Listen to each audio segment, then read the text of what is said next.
Hello there, I'm Steve Arcade, and I'd like to welcome you to another episode of How It Started, How Gamers Became Gamers. This podcast is all about taking a trip down memory lane with everyday gamers, learning the who, what, when, where, and how behind their love for gaming. Along the way, we'll discuss different gaming-related topics and thoughts on all things gaming. On this episode, we're happy to welcome BigJay1066 to the show. We'll talk Yoshi's Cookie, Star Fox N64, Conker's Bad Fur Day, Final Fantasy VII, Escape from Tarkov, PUBG, Skyrim, Diablo 2 Remastered, Facebook streaming, and more. We hope you enjoy the show.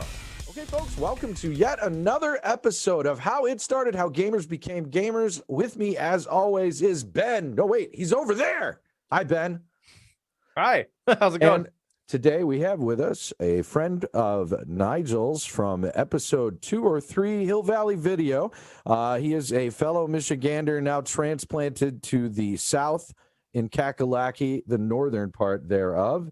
Big J, also known as Jamie. Welcome to the show, man. Hey, what's going on, guys? Thanks for having me, man. Big fan. Yeah. Thanks for joining us on the show here today. So as we all know, gamers don't get older. We level up. So what level are you? I am level 22, 10th prestige. Oh my God, the youngest guy on the show so far. Congratulations. That is a record. This should be fun. This should actually be fun. We can actually learn a lot. So as you probably know, having watched the show, saying you're a big fan, as you know, flattery will get you everywhere. How did you get first exposed to video games? Ooh, it was at a really young age. Man, there's not really any crazy story how like it got like my first experience with it. I remember having like an old school Game Boy, like the very first Game Boys. That's like the very first thing I kind of remember. Okay. The only game I remember is playing like Yoshi's Cookie. I don't know if anyone's ever heard of that. It's really, really old. Yeah. We Google stuff on the show as we go because we're not familiar with them. So it was like a weird, like, you had to like move the rows and columns and match like different cookies, and Yoshi would eat them. And it was kind of like a Tetris kind of, like a puzzle Tetris kind of game. Okay. It was like my mom's thing. Like she loved it. And my sister loved it. So like, that's how that got started. Okay. Looks like there were several iterations of it going to the NES and the Game Boy and the Super Nintendo. I had no idea. Only original Game Boy. Okay. All right. Looks like someone also made some actual cookies about the game. Okay. Right, there you go. So did you have siblings then? Yeah. I'm the youngest and like the smallest, which I know the video camera doesn't do like a whole lot of justice, but yeah. So. Okay. How many siblings? Brothers, sisters? What do you got? Oh yeah, just one of each. One brother, one sister. Okay. Did they do any gaming too, or was it just you who was gaming? They like my brother did like a little growing up, but he got out of it at a super early age. But you know, I'm the oddball in the family. I was always the gamer, and that was just that was my thing. So there's nothing wrong with being the oddball. I'm the oddball. Oh, yeah. I'm the proud oddball. Very oddball. Like so odd, I'm out. So after Game Boy, where did we go from there? What's the next memorable thing? Or better question. Yeah. What's the first game or gaming platform that made you fall in love with games? Like what sticks out in your memory? Like when you go back to the DAY 20 some years ago, you young 20 some gun. Well, you notice I said 10th prestige. So I'm actually level 32, but that's how I make myself sound younger. I know you guys caught that because I know you guys talk about Call of Duty. I did not catch that. Okay, sorry. My bad. Okay, yeah. No, they changed the prestige system. I'm so confused. Gold star for you. Yeah, I got lost last year with prestige. You were just like level 155. It was like an RPG or something. Gosh. Okay. I started in the Modern Warfare 2 days. Done. That's okay, you're no longer the youngest guy that's been on the show. I take that crown away from you, sir. And I give you the Fooled Steve crown, which is a much more valuable crown. Good job. Yeah.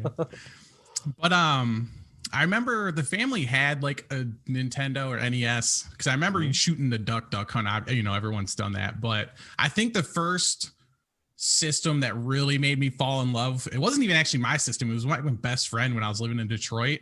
He had an N64 Oh yeah. And Okay. that, I mean, and that was just like mind blowing to me. Like I was trying to go over his house every day. Like I Yeah. So gotta what play the games did you N64. guys? What games did you guys play on that? Yeah. It was all about Star Fox 64. There you Like, go. Do a that's barrel all roll. Yeah, it was all day, man. It's all we could play and never could get enough of it. It's just Okay. it was a blast. Nothing else? No other games? Like, what about some that stuck out to me were like No Mercy was a big one. Mhm. The whole series. Yeah. Like I said, I didn't own the 64. I didn't end up actually owning a 64 until I was in like college. Finally got my own money, bought my own.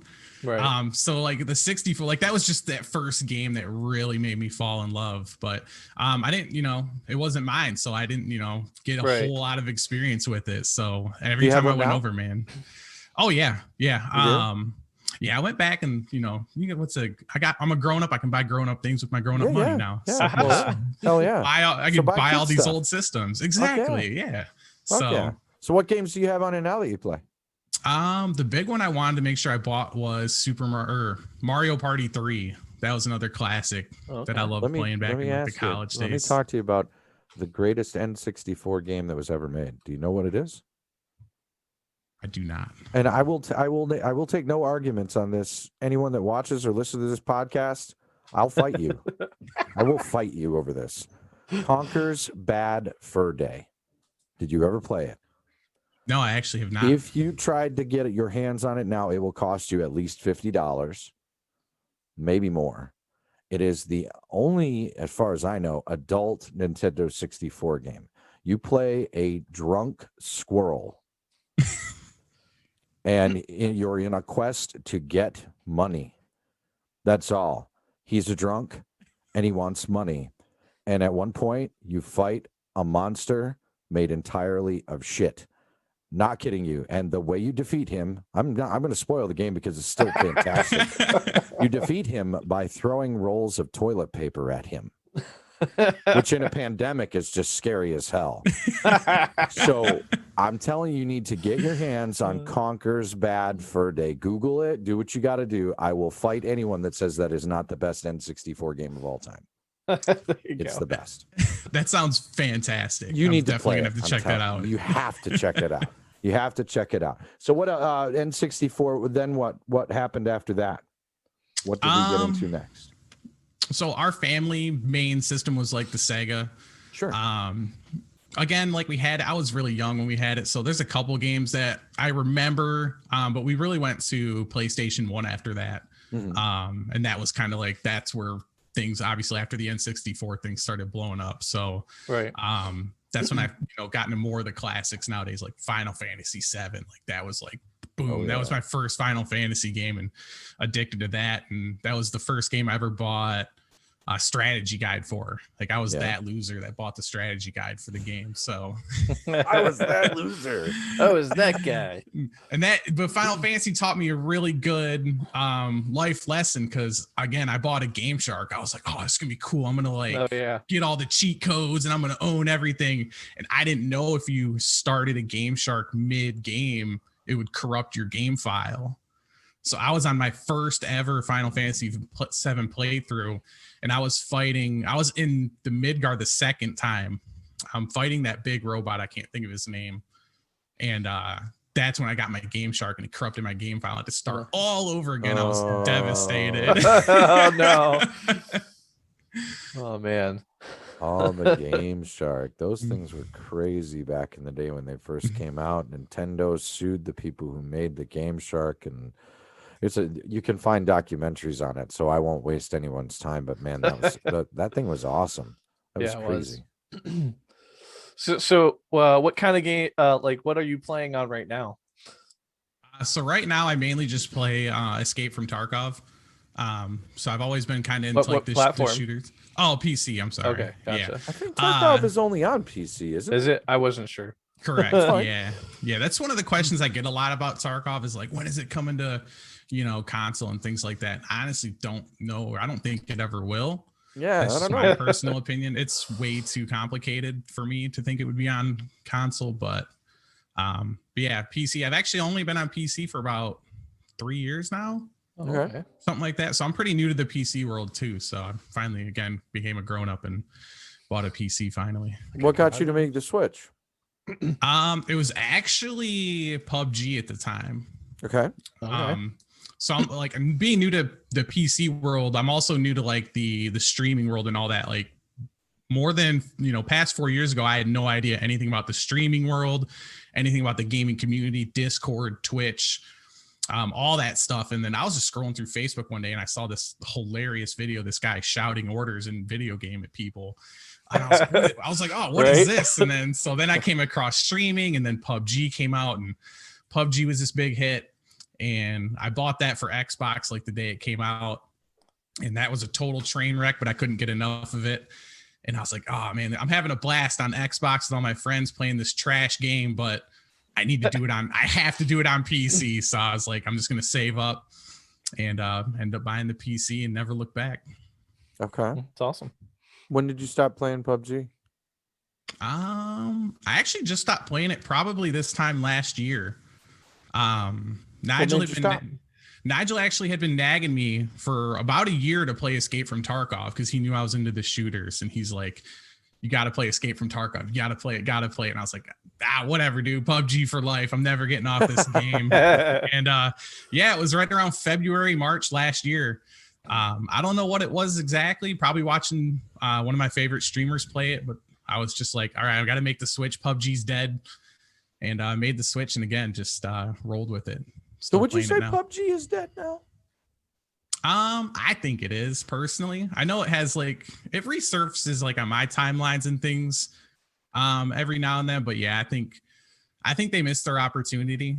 So yeah, I think so. Do you mean dead in terms of player base, and or just dead in terms of interest, or like the development is stagnated? Or I know they're still developing bits and pieces of it. Like they just rolled out a new map not too long ago, but their player base is like completely gone compared to what it was. Like I was playing in the heyday. I mean, it was the number 1 game on Steam for quite a while. So, but yeah, I mean, I think they didn't develop fast enough, which is my opinion. Like they didn't have the updates coming out quick enough, and that's how they eventually lost a bunch of people. And then the other BRs came out and just killed it. Yeah, my biggest issue with it was just it felt so clunky. Mm-hmm. Just feels all the movement. It just feels clunky. Yeah, I actually loved the gun mechanics though. Those are some of my favorite gun mechanics, just aiming and shooting and things like that. Sure. So I still like that over like the Call of Duty now, just in general. So things I still like about it. But yeah, it was clunky. I like the broken games. I have this weird thing for playing broken games, because if you've ever played or watched Tarkov, it's definitely another broken shooter game. So we played Anthem. Yeah. Oh. I was lucky enough to stay away from that. So yeah, I've heard the horror stories. We've told the horror stories right on this podcast. So what would you say is one of the games that you just either were like really hyped for and were really disappointed by it, or like one of the games that came out that you were just like, this is terrible. What's going on here?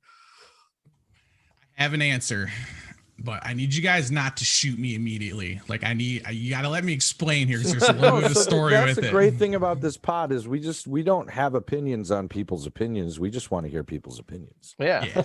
So one of the games I was most disappointed with, not that it's a bad game, but it was actually Skyrim. Okay. Because I was probably right after high school, I got really big into Oblivion. That was when that first came out. Mm-hmm. I never played Morrowind because a couple of my friends gave me the cheat codes for it. Like, the little black and white codes for the original Xbox. Yeah. So I could never get into that because I knew all the cheat codes, but I put probably thousands of hours into Oblivion.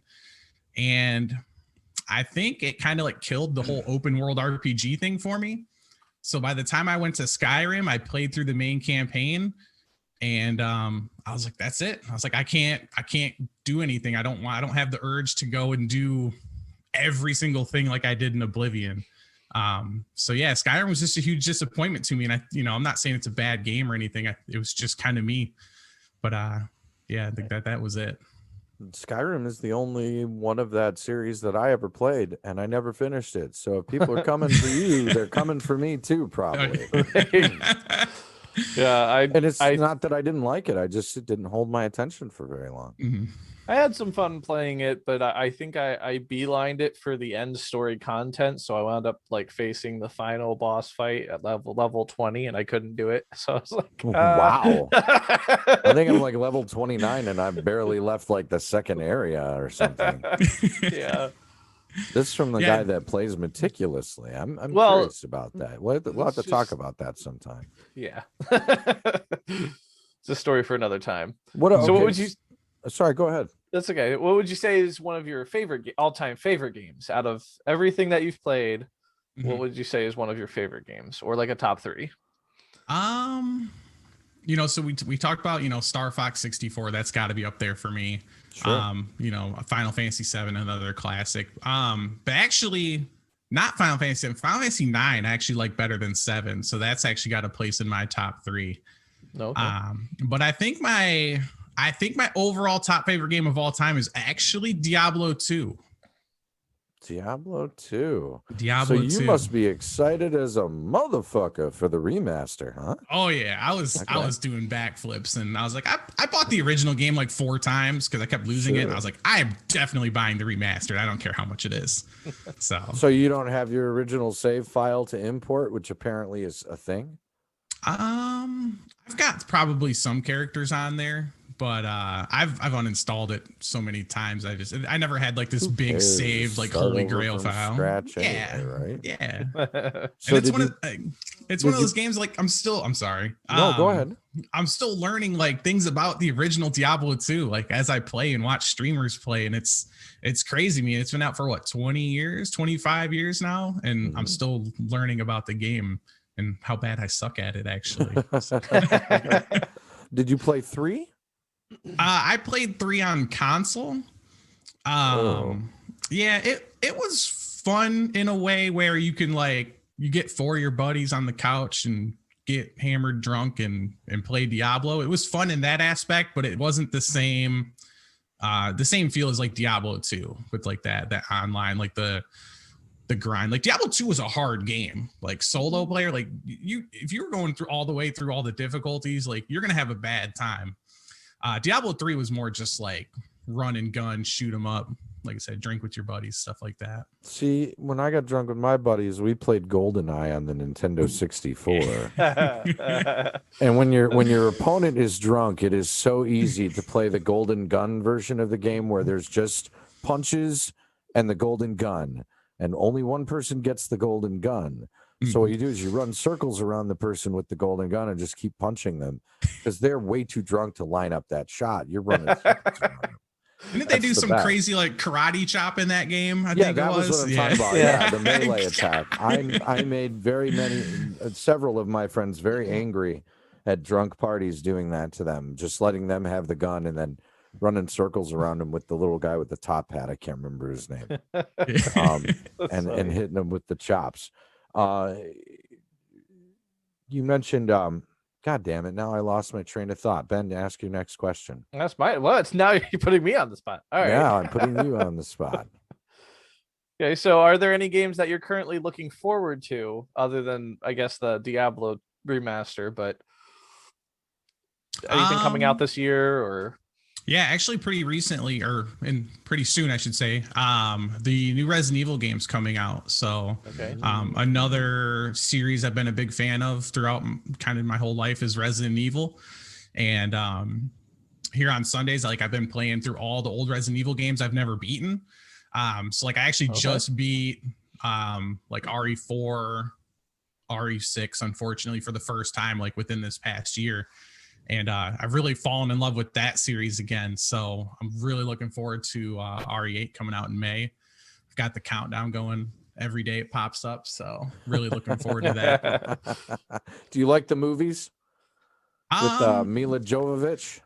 I mean, they're fun little action movies. I liked the first one. I thought the first one was really good. And then the second one, not so much. I liked that they tried to mimic the RE2 and RE3 settings with the whole city kind of being infected.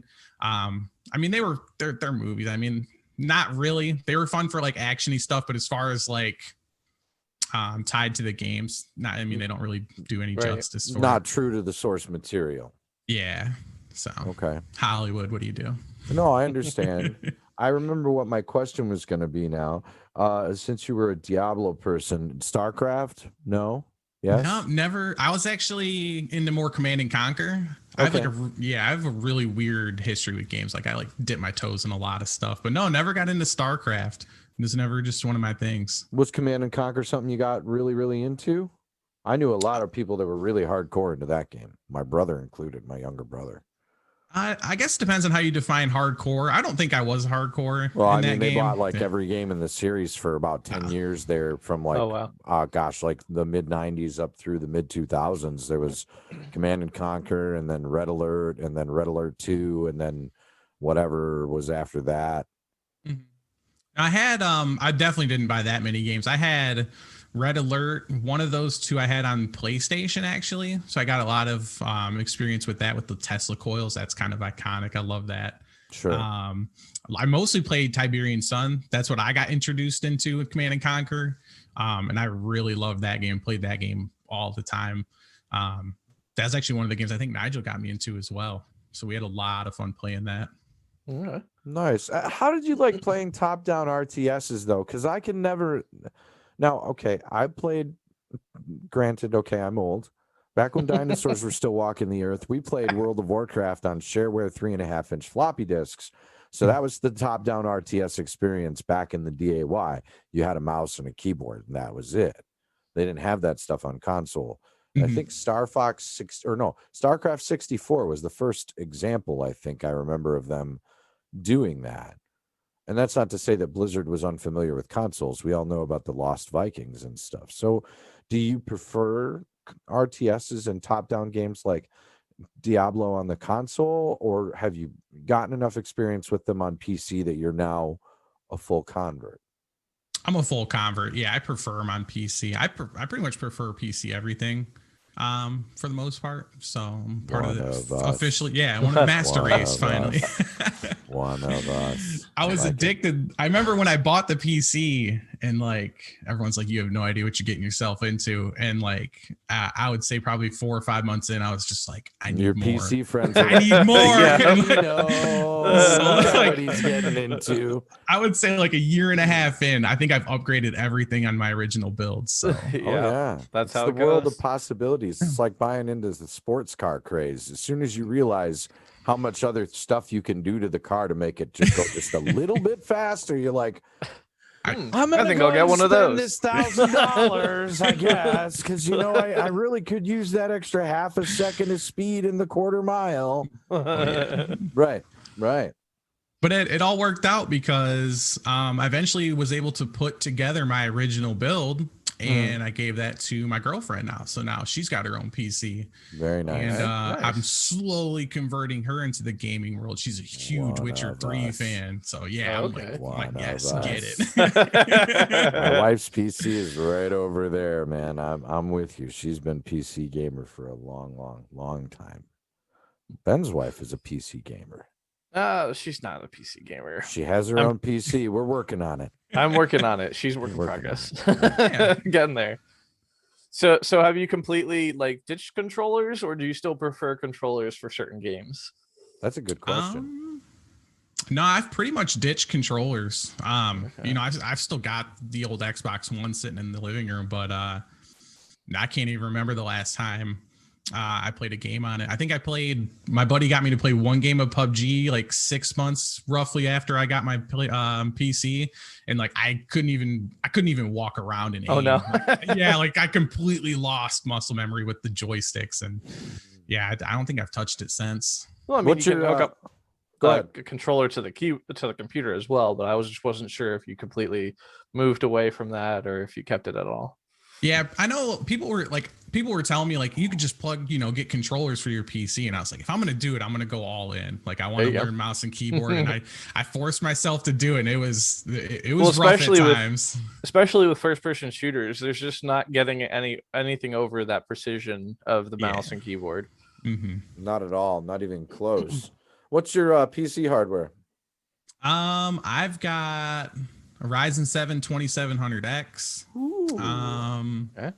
And a 1660 Super right now. I bought that as a little present to myself earlier this year, knowing that the 3000 series was coming. Again, I had a bunch of people on me here like 3000 series is coming, like save your money. And I was like, I understand that, but like this is a gift to me because I was running on like an RX 580 and I was trying to stream on that and play like Tarkov, and it was bad. Yeah. Like I need this. Like this is for me. So yeah. Well, and then pandemic. So now good luck getting a 3000 series card of any kind, because between the pandemic and the crypto mining jerks that buy them up with bots and the scalpers, it's almost impossible to get your hands on a card.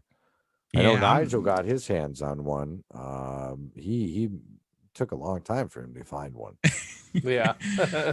I'm considering myself a hopeless romantic trying to get a 3000. I'm not going to pay scalper prices, but I'm neither just gonna, am I. I'm trying to hold out for them to come out with the 3080 Ti SKU, and I'm, it's just going to be me just trying to have patience with my 1080 Founders Edition card. It'll be interesting to see if they decide to announce a 4000 series this year, or if they just announce a Ti series and wait until next year because of the pandemic and the shortage of silicon. Because I mean, that's a big part of the problem, is they can't build the fucking cards fast enough to sell them to us. I mean, why jump forward to the 4000 and create yet another deficit when they can sit on the 3000 series for another year at least? Oh, right. yeah. Well, that's the other thing. I'm like, if it comes around that long, I mean, if it takes that long to do it, I might as well wait for a 4000 series card and get the next upgrade. So right. There you go. Right. Yeah. I'll spend $500 on a 3070. Absolutely. Would be happy to. I'm okay with spending $1,500. I just want a top end card that'll last me another good 5 to 7 years. You just want to pay MSRP for it. Yeah. I don't want to play. I don't want to pay scalper prices. Yeah, no, I agree with you. So you've been streaming for how long now on Twitch? I started streaming February 2020 last year. So you hit affiliate? I'm actually on Facebook. They have like what's called the level up program. But yeah, I did hit that. It's pretty easy to hit on Facebook, so I hit that just a couple months in, and then just been kind of working at it ever since. Okay. Not met too many Facebook streamers. Have you tried Twitch? Do you want to try Twitch? Do you like Facebook streaming? How's your audience? Like in terms of like visibility, how often do you meet new people as a streamer on Facebook? Here and there. I really started on Facebook because like I needed my friends or somebody there to watch me when I started streaming, because I was like, if I stream for 0 people for so long, I'm just gonna give up, because I know how I am. So we know how demoralizing that can be. Yes. Yeah. So I got on Facebook and I was like, I just need a couple friends in here. And I was just doing it for hobby, just to have some fun. I told myself I always wanted to try it. And so yeah, I just did it. And then like people just kept telling me how much they loved watching me play, and just the crazy energy I would bring, and the screaming, which I don't know how that caught on, but people love hearing me just scream wildly and woo into my mic. And I'm like, I'm just going to roll with it. So there you go. Okay. I like it. So you, of course, we're going to grab the links for your Facebook and all your social media here to put in the description. What would you say that the most hyped up game of the last 5 years, in your opinion, that completely fell on its face? And hopefully it's one that you were hyped up for too, and then you were like, oh. Yeah, I'm trying to think. There's been so many. I'm trying to think of I want you to think of the one that sticks out for you. Yeah, because I've mostly been into shooters, so I'd probably have to say, what was the first Call of Duty BR? It was like Blackout or something. Blackout. Yeah, yes, I know Blackout's that. 4. Yeah, I didn't buy that, thankfully. I watched a couple people stream it, and I was like, this is not going to last. So, yeah, I don't have a lot of games to pick from, but if I had to pick one, I would think that would probably be it. And was it because you were hoping for like a successor to PUBG and thinking maybe that was going to be it, and then it wasn't it? Yeah, exactly. What do you think of Apex Legends, since you're such a battle royale centric type of guy? Apex is a great game. I just like I'm really bad at it because I don't have the best aim, so I need to be able to like sneak up on people and get these quick kills. Where Apex is more like jump around and use abilities and stuff, and I'm Right. terrible at it. It's a fantastic game. It wasn't my style, and I'm really bad at it. So I played it for a little bit, and I was just like, nah, it's not for me. Did you get a chance to try any other battle royales, like say, for example, the one in Battlefield 5 or the battle royale that they put into Fallout 76 called Nuclear Winter, or any of the other ones? I think that was probably before I really got into the PC gaming, but I did, I dabbled into Warzone like everybody did. Yeah. But again, like fantastic game. They killed it with that game. They learned from all the previous battle royales games mistakes in my eyes. Right. But again, it's just like laser beaming people from 300 meters away was not my style. And that's again why I play Tarkov, because you can be more strategic and sneak up on people and get these quick, easy kills on them. It rewards people who play more strategic or ratty, as they call it. So Ratty? Yeah. Ratty. Yeah. What does ratty mean? Hiding corner. People say it's like hiding in corners and kind of camping, but campers. Yeah, for me, it's just not running around. You can't play Tarkov like Call of Duty. And Well, I've seen people play Tarkov. When you run, I mean, you hear clumping boots like you're a fucking horse. Right? Oh yeah. You got like elephant feet going on as you run. Dum, dum, dum, dum. I think Nigel told me that a lot of times people will play with no shoes on. No, I think you always have to have shoes on. That was actually have shoes on. That was PUBG. That was a PUBG thing back in the day. Okay, I'm mistaken. All right. Yep. Yeah, people used to wear. Can't take your shoes off and be quiet and be ninja-like in that game. You have to thump around. Mm-hmm. Oh yeah. So is it quieter when you crouch then, or do you just have to not move at all? It's quieter when you crouch. I think there's if you like weigh, if you weigh more like in game, because everything has a weight. Obviously the heavier you are in the game, the more loud you are as well. So Gotcha. They're really cutthroat on how many different things you have to factor into how you play and what you do, aren't they? Yeah, that game's brutal, and that's another thing I like because it's difficult, and I don't like games where they just hand you everything. I like to work for some of my things, and Tarkov has the steepest learning curve I've ever played in any game because there's no tutorial, there's no nothing. They throw you in and say, "Here you go." Good luck. Okay. Sink or swim time. So if you're one of those cutthroat type of gamers that really just wants to, go in balls out, balls to the wall and risk it all, I make a rhyme every time, then Tarkov is the game for you. I like it. Okay, so tell us, where can the audience find you, BigJay1066? What social medias do you have? Where can they find you? I've got all the usuals. Facebook's where I stream. BigJay1066. YouTube, same name, BigJay1066. Twitter is just BJAY1066. Working on Instagram and TikTok, same thing, BigJay1066. So cool. Well, make sure you DM me all those so I can make sure to get those in the descriptor for this episode. And our social medias and all our links will be in the end of the episode as well as in the description down below. Jamie, thank you so much for taking the time to hang out with us today. We appreciate you, sir. Yeah, I appreciate you guys having me, man. I appreciate it. Yo, do I got time to ask you guys a quick question? Okay, sure. Okay, sure. Okay, do you guys eat mac and cheese? My wife makes excellent homemade macaroni and cheese. Okay, when you guys eat your mac and cheese, do you eat it with a fork or with a spoon? Uh-oh, I feel like I'm in trouble. I eat it with a fork? Yeah, sure. Yeah, I'm going to go with Ben. See, I'm a team spooner. This is some crazy thing that's caught a lot of traction in my community is like we have team forkers and team spooners. Wait. Now, if we're talking I mean, it box depends. mac and cheese, the box mac and cheese with the teeny tiny little pieces of pasta, I eat those with a spoon. Okay, I'll take it. That shit with a fork. It depends on what type of noodle. Right, that's what I'm saying. If it's homemade macaroni and cheese with actual real pasta that I can stick a fork in it because it's done. You like that? You see what I did there? Then yes, it's Fork City. Yeah. Why are we going here? I don't know. It came to me and I was like, my girlfriend was yelling at me for eating it with a spoon like a barbarian. And I asked the community, I was like, how do you guys eat your mac and cheese? And it's blown up. It's taking over my personal life. Like people send me pictures on Facebook of them eating mac and cheese with forks. And I'm just the great debate continues here on the How It Started podcast. Yeah. Okay, we might have to make that a tradition to ask people. Sounds good. I'll consider it. I appreciate you. We'll be doing some revisit episodes here in the future, so I'll definitely be hitting you up for a second round at some point. Awesome, guys. Sure. I appreciate it, man. Thanks a lot. Thank you. And everyone that hung out with us for this episode and any other episodes, me and Ben really appreciate you. Thank you so much for being here with us for another episode of How It Started. Have a great day.